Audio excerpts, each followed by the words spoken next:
yourself in a hole and you limit yourself to what you can do. But I thought we still got down the field pretty well, even with that deficit and those guys sitting back. Joe Rutter. Yeah, Ben, you guys have had slow starts about the last 5-6 weeks, and it hasn't all been turnovers. Can you pinpoint why that's happened? Just not playing well enough.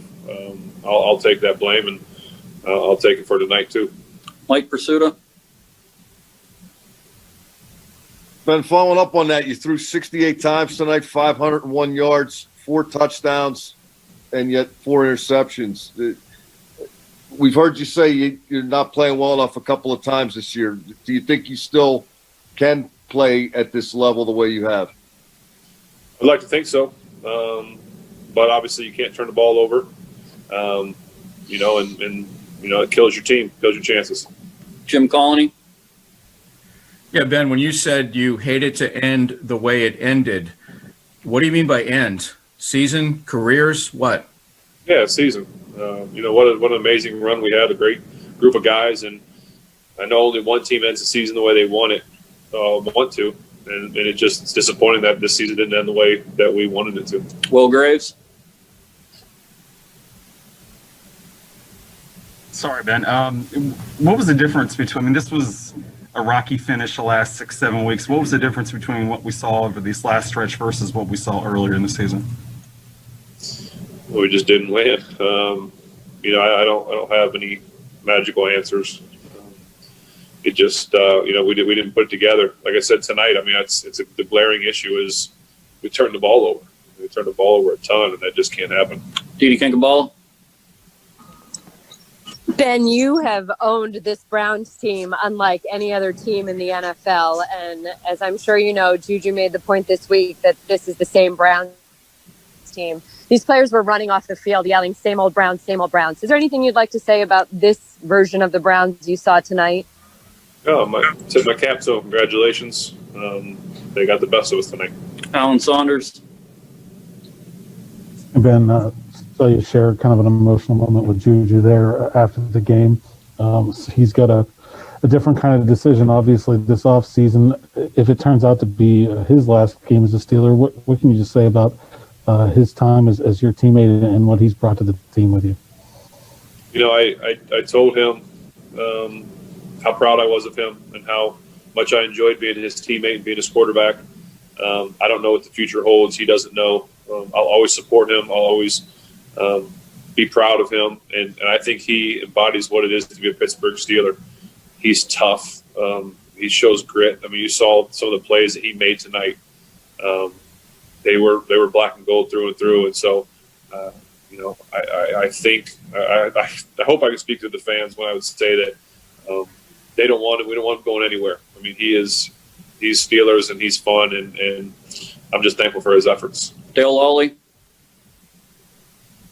Yeah, Ben, I know this is all still fresh to you, and as people mentioned, you will have a decision to make at some point here. How do you feel that'll play out? Will it just be your family that you talk to? Will you talk to guys like Marquise, the Steeler organization, or is this all between you and your family?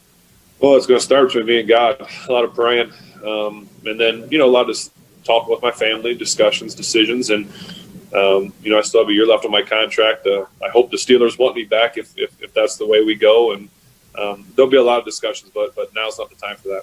Jerry Dulac. Hey, Ben, that's 3 straight playoff losses, but that's 2 in a row where you've come off good seasons and you get eliminated at home in the first game. Is there something more that needs to be examined, or could you just look at isolated games and say, oh, well, we turned it over too much or whatever? Is there something to look beyond that? Yeah, I don't know. Maybe we need to have a bad season and try and make the playoffs. I don't know. It is disappointing when you have, a really good season and you get to the postseason and you don't play well. And like I said, I'll take tonight on me. I need to be better to give our team a chance to win it. Mark Caboli.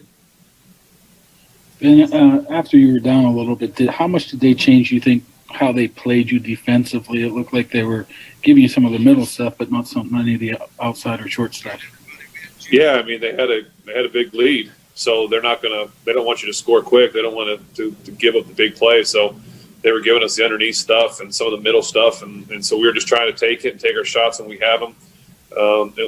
guys still did make some plays down the field when we had to, but when you got a lead like that, you can really sit back and just take away the big play. Few more, Mike Pursuta.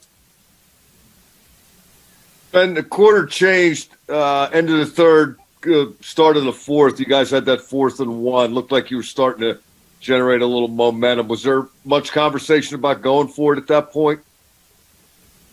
I mean, that's coach's decision. I was prepared to go for it, and he said we were punting it, and so that was the end of the discussion. Joe Rudder. And there's a lot of free agents on this team. Do you feel this team's going to look a lot different the next time you get together with the guys? Yeah, just like any season, teams are never the same, whether it's free agents, draft picks, trades, whatever it is. And that's the hardest thing about this business. You lose some really good friends, and things always look different. So, yeah, we anticipate it looking different. Yeah, Ben, when you were talking about Juju, I think you said you hope you speak for the fans. I mean, do you feel like he has been underappreciated, if that's the right word, especially with some of the off-the-field stuff that's happened this year? You know, I'm not on social media. I don't listen to a lot of the stuff, so I can't answer that for you. I'm sorry, but I know what we think of him. Final one, Chris Adamski.